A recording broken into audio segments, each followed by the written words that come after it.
और आपके निगाहों के सामने 5 हाफिज कुरान बैठे हुए हैं जो आपकी मेहनत और हलाल कमाई का ये समरा है जो आपने इस महबूब इदारे के लिए खर्च की, तो इस इदारे ने उसके बदले में आपको 5 हाफिज कुरान दिए। अल्लाह सलामत रखे। आमीन। मिंबर शरीफ पर आप देख रहे हैं नतीब अहले सुन्नत आशिक़ गौसुल वरा बड़े भाई आसिफ रजा सैफी साहिब क़िबला दामज़िल्लहुल अली जलवगर हैं। अल्लामा रियाज़ अहमद साहब क़िबला तशरीफ़ फरमा है और ये बड़ी मोतबर शख्सियात जलवगर हैं। अल्लाह ताला इन सब की उम्रों में भी पनाह बरकतें अता फरमाए और बहुत गौर के साथ मेरी बातें सुने। और मैं इस बात का भी आदी नहीं हूं कोई सुने ना सुने मुझे एक घंटा पूरा करना है। मैं अगर देखूंगा आप 5 मिनट में थक गए हैं तो इंशाल्लाह 5 मिनट में ही खत्म, और आपसे पूछने की जरूरत नहीं है, इसलिए कि हम पलटते नहीं बेजान किताबों के वर्क, हम वो पढ़ते हैं जो चेहरों पे लिखा होता है। कितनी देर आपको गुफ्तगू सुननी है वो आपको बताना है। मैं समझ सकता हूं कि 2:30 बज चुके हैं लगभग और आप इशा के बाद से बैठे हुए हैं, काफी देर से आप बैठे हुए हैं। अल्लाह आपको जज़ाए खैर अता फरमाए।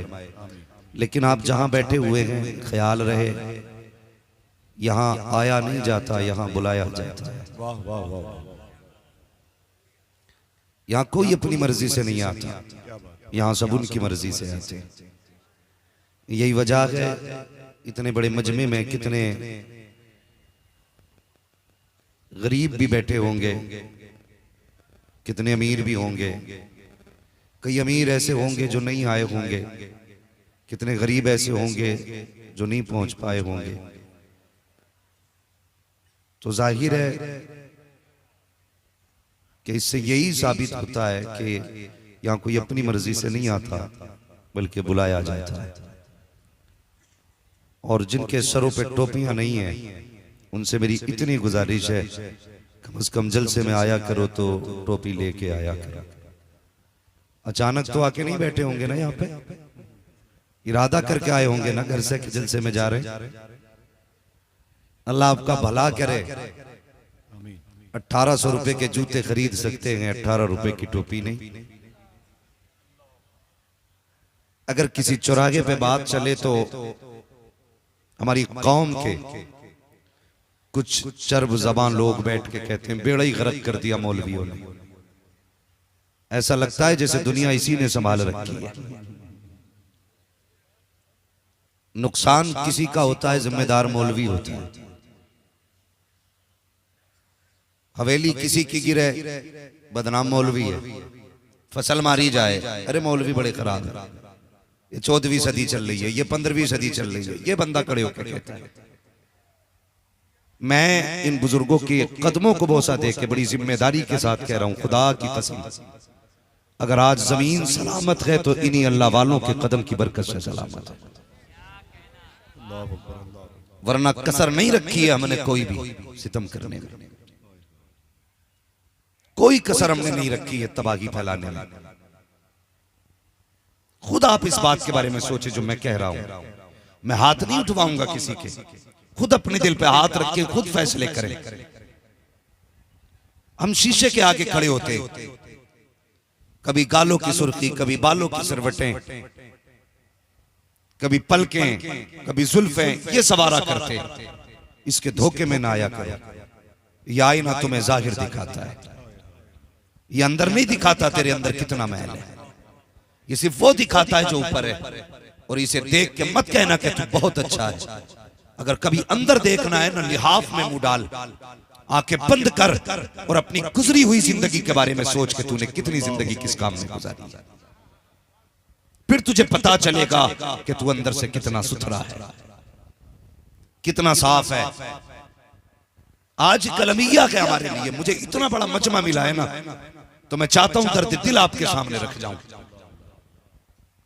भाई आज पूरी उम्मत इर्तिदाद की तरफ बड़ी तेजी से बढ़ रही है, इज्तिमाई तौर पर जहन्नम की तरफ जा रहे हैं हम लोग।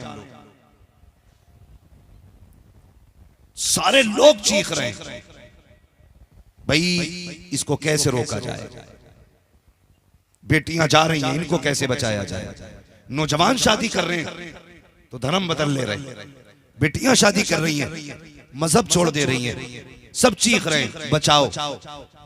कोई कहता मौलवी लोग अब कुछ नहीं कर रहे, फला की लड़की फला हो गई, उसकी लड़की वो हो गई, मौलवी अब कुछ नहीं कर रहा। नहीं भाई गलती हमारी है 25 साल की, जिम्मेदार मौलवी की। हमने पहले दिन अगर उलमा की बातों पर कान रखे होते तो आज ये बुरे दिन हमें न दिखाए गए होते। हमने अपने बच्चों को यह कह के रोक दिया बेटे मौलवी के पास मत जाना, उसकी पुरानी बातें होती हैं। ये पुरानी सोच के लोग होते हैं भाई, सोच पुरानी जरूर है लेकिन नई सोचों पे भारी है ये सोच, इसलिए कि मौलवी की सोच अपनी नहीं है, जबान इसकी होती है फरमान मदीने वाले मुस्तफा का होता है। कान खोल के सुने, मौलवी कभी अपने घर की बात नहीं करता, जब भी करता है उनके दर की बात करता है। आज बेटियां इर्तिदाद की तरफ जा रही हैं बड़ी तेजी के साथ। एक तहकीक करने वाले ने बताया 7 लाख बेटियां इस साल में गैर मुस्लिम। कितनी? कोई रिकॉर्ड है? हमने एक साल में 7 लोगों को मुसलमान बनाया। अपनी बात कर रहा हूं मैं। हम लोग 7 लोग नहीं दिखा सकते हमने मुसलमान बनाए, और हमने 7 लाख बेटियां खो दी। क्या वजह रही इसकी? क्यों बेटियां गैर के बिस्तर पे जाके लेट गई? किस वजह से उन्होंने धर्म बदल दिए? कभी गौर किया हमने इस पर? कोई नहीं सोचता, और सोचने की जरूरत भी नहीं है। हर कोई ये सोचता अभी मेरे घर में आग नहीं लगी है, जब अपने घर आएगी तब देखा जाएगा। याद रख, जो आग दूसरे के घर लगी है बहुत जल्द तेरे घर तक आने वाली है। अगर आज तुम नहीं जागोगे तो कल तो तुम्हारी बेटियों को बचाने नहीं आएगा, कोई नहीं आएगा। पूछो ना, ये वो कलंदर है जो बेहिसाब मर्तबा बगदाद जा चुका है, मगर बगदाद की भी अपनी तारीख रही है।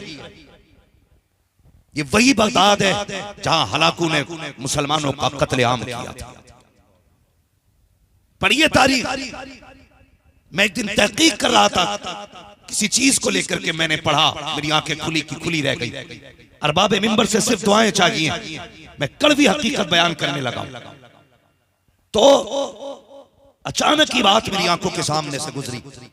360 हिजरी से लेकर के हम आपस में एक दूसरे का गिरबान खींच रहे, 640 हिजरी तक हम लड़ते रहे आपस में। शाफई, मालिकी, हम्बली, हनफी एक दूसरे के खिलाफ कत्लो गारत करी रही। जब हम नहीं सुधरे तो अल्लाह ने हलाकू खा जैसा अजाब इस कौम पे मुसल्लत फरमाया था, और उसने आकर के लाखों सर काटे। दरियाए नील में पानी सुर्ख बहता रहा, दरियाए तजला में खून। कौन सी नहर ऐसी थी जहां खून न था? आज वही हालात उम्मत के हैं। हम अभी अपनी लड़ाई से नहीं निकले, अपनी लड़ाई से नहीं निकले। गलत नहीं कह रहा हूं, चिश्ती रज़वी को देखने तैयार नहीं, रज़वी चिश्ती को देखने तैयार नहीं। बरकाती हशमती को काफिर कह रहा है, हशमती रज़वियों को काफिर कह रहे हैं। ये हमारी आपस की खाना जंगी है, इसने तबाही मचा रखी है। मुझे बता तो सकी इस जंग से कब निकला जाएगा? जब कोई हलाक हुआ आएगा तबाके खुलेंगी, जब कौम काटी जाएगी तबाके खुलेंगी, जब बेटियों के गोश्त नोचे जाएंगे तबाके खुलेंगी। और यार जाग जाओ, अभी वक्त है। बरेली से आवाज आती है, आज ले उनकी पनाह, आज मदद मांग उनसे, कल न मानेंगे कयामत में आकर मारेंगे। निकलो इन झगड़ों से, खत्म करो ये दुकानों के झगड़े। ये मिल्लत का झगड़ा नहीं, ये मजहब का झगड़ा नहीं, अकीदे का झगड़ा नहीं, दुकान का झगड़ा है। दुकान का झगड़ा। भाई सिर्फ इतना कहना चाहता हूं, मैं तुमसे कहूंगा, ऐसे लोग जो उम्मत को तबाही में धकेल रहे हैं शायद इनकी समझ में ना आए, लेकिन आप समझ जाना आज उम्मत का वो हाल हो चुका है जैसे कोई बंदा सवारी से उतरे चौराहे पे, बस से जैसे कोई बंदा उतरता है तो मुख्तलिफ ऑटो वाले खड़े रहते हैं अलग अलग। एक कहता मेरी गाड़ी में बैठ जा, दूसरा कहता मेरी में बैठ जा, तीसरा कहता मेरी में बैठ। एक सवारी उतरी है, वो परेशान है किसकी गाड़ी में बैठे।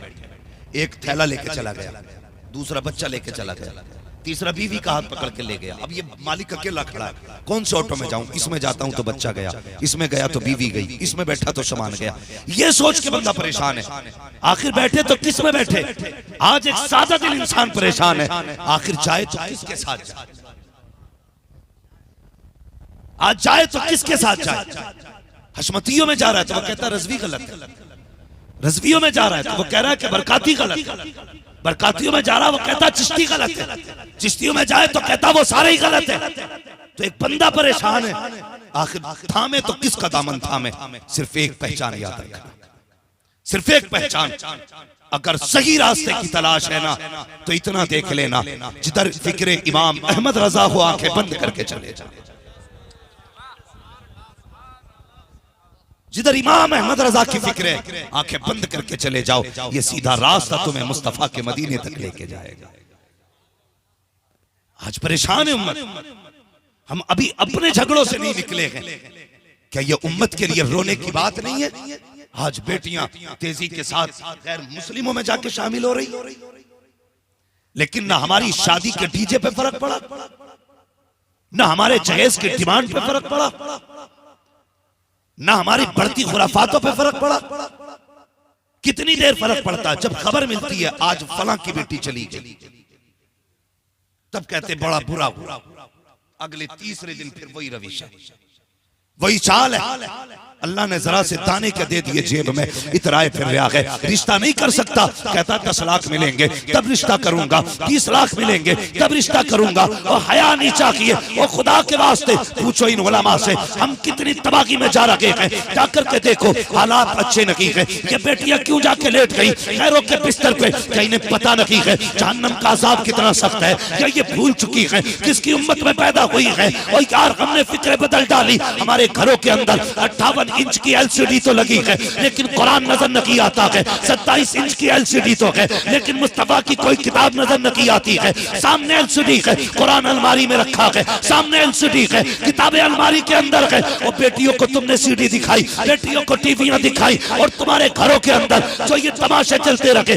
ड्रामे चलते रखे, इन्होंने इश्क की हवा चलाई। इन्होंने कहा एक महबूब होता है, एक मुहीब होता है, एक महबूबा होती है, एक चाहने वाला होता है। जब तेरी बेटी ने ये नाटक देखा, इसके दिल में भी अरमान जागे कोई मेरा भी महबूब होना चाहिए, मुझे भी चाहने वाला हो। तो घर तो ना चाह सकी लेकिन स्कूल जाती थी, पसंद का लड़का चुना, उसको महबूब बनाया, इश्क कर बैठी, और जब दिल गया तो सब कुछ भूल बैठी। और मेरी कौम के जवानों, एलसीडियां फेंक दो, कुरान सामने रख दो, ताकि कोई भी बेटी गैर मुस्लिम ना बने। अगर कुरान पढ़ेगी तो कनीज़े फातिमा ज़हरा बन जाए।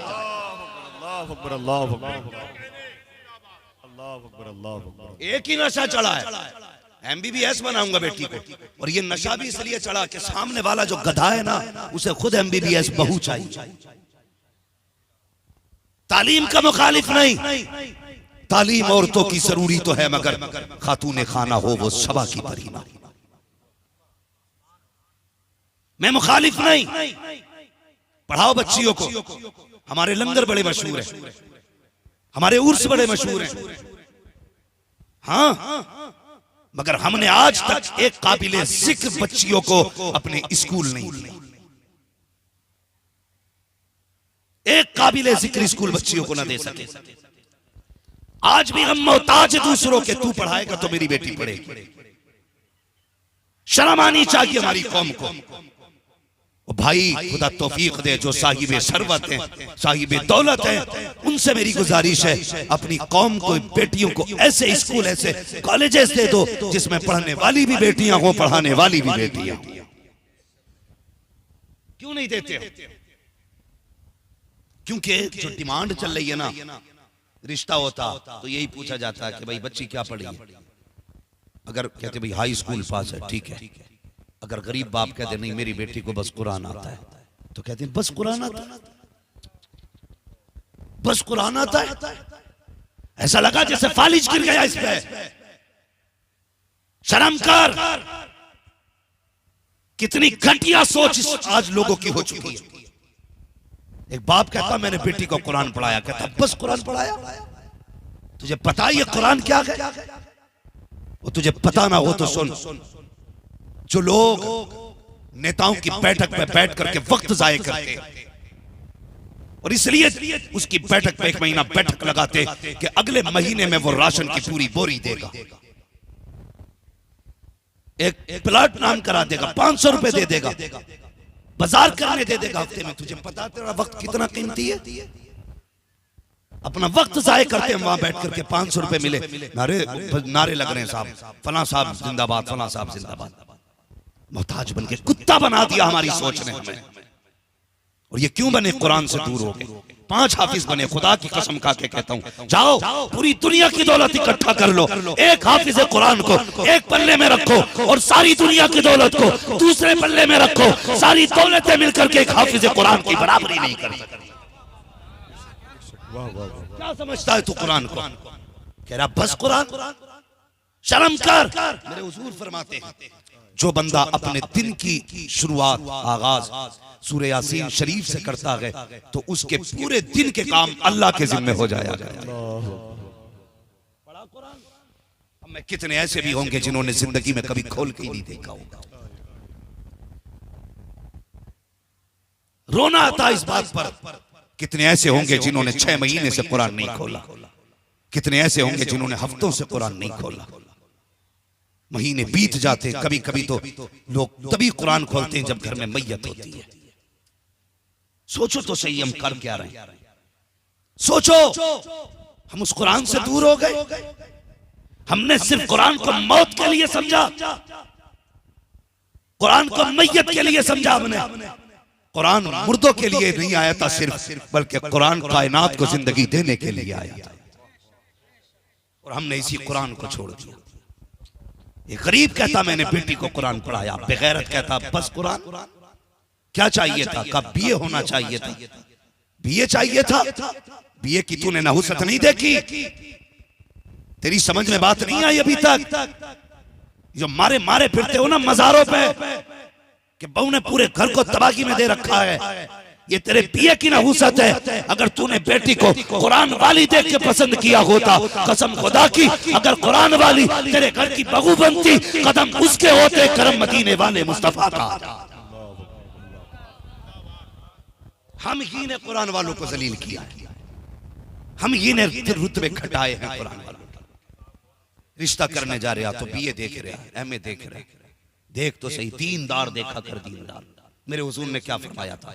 किसी भी औरत से 5 वजह से निकाह किया जाता है। कितनी वजह से?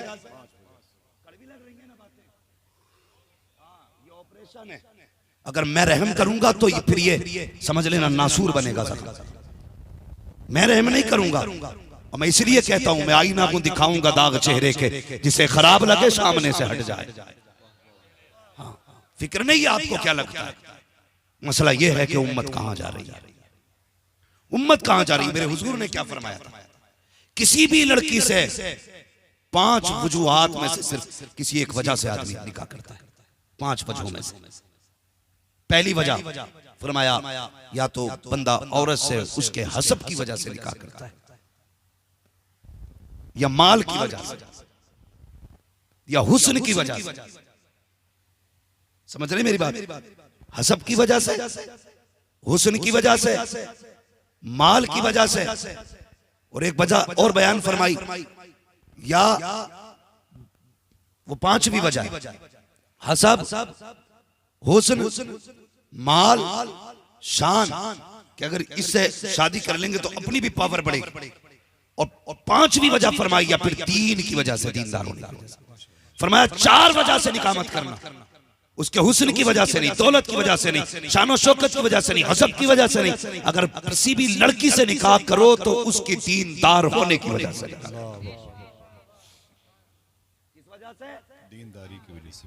दीनदार होने की वजह से। लेकिन कौन दीनदार करेगा? अब तो शादी इसलिए हो रही है कि भाई कितना मिल गया, 10 लाख कर डालो। ये कड़वी सच्चाई है भाई कि अगर गरीब की बेटी शरीफ भी होती है ना, तो उसके गुर्बत के नतीजे में उसे ये सिला दिया जाता है कि उसमें ऐब निकाल के ठुकरा दिया जाता है। अमीर की बेटी के दामन पे 1000 दाग भी होते तो दौलत सारे दागों को छुपा देती है। ये हालात है हमारे। और तुम्हारी बढ़ती डिमांडों ने बेटियों के बाल सफेद कर दिए, तुम्हारी बढ़ती मांगों ने आज बेटियों को बाप की दहलीज पे बूढ़ा होने पे मजबूर कर दिया। जब देखने के लिए जाते हो ना और साफ कह देते हो नहीं तेरी बेटी पसंद नहीं आई, बाप जीते जी मर जाता है। गरीब के पास सिर्फ बेटी होती है, बेटी, उसकी दौलत भी वही होती है, उसकी इज्जत भी वही होती है। और तुम गरीब की बेटी को इसलिए ठुकरा देते हो क्योंकि उसके बाप के पास देने के लिए 10 लाख नहीं है। मुझे बताइए, अल्लाह ने सब कुछ दिया है, रात को करवटें बदल के कह रहा नींद नहीं आ रही, तेरी वजह से जो गरीब का दिल दुखा है तुझे नींद आएगी? तुम्हारे दिलों में जगह नहीं किसी के लिए, दिल तोड़ना खेल बन चुका है। अल्लाह अकबर। दुनिया बिला वजह में सरकार गौसे पाक के गीत नहीं गाती, बिला वजह नहीं गाती है। आप एक दिन दरिया के किनारे जा रहे थे, आपने देखा कि एक शख्स कश्ती वाले से कह रहा था मुझे उस पार ले जा। उसने कहा नहीं किराया है। गरीब कहने लगा किराया नहीं है, जाना जरूरी है। उसने कहा पार वही जाएगा जिसके पास किराया होगा। मेरे गौसे पाक ने देखा, गए खादिम को भेजा, घर से सोने के सिक्कों की थैली मंगाई। अब मंगाने के बाद हवाले कर दी कश्ती वाले के। कहने लगे ले आज के बाद अगर कोई गरीब इस किनारे पे आ जाए तो उससे पैसे मत मांगना, उसे हमेशा अब्दुल कादिर के पैसे से किनारे लगा दिया। हमें सिर्फ 11वीं खाना आया, उनके किरदार को अपनाना नहीं आया। उन्होंने कहा हमेशा के लिए अगर कोई गरीब तेरी इस कश्ती में बैठने आए किराया मत मांगना, उसका किराया आज अब्दुल कादिर जिलानी देके जा रहे हैं। हम गैरों की बात नहीं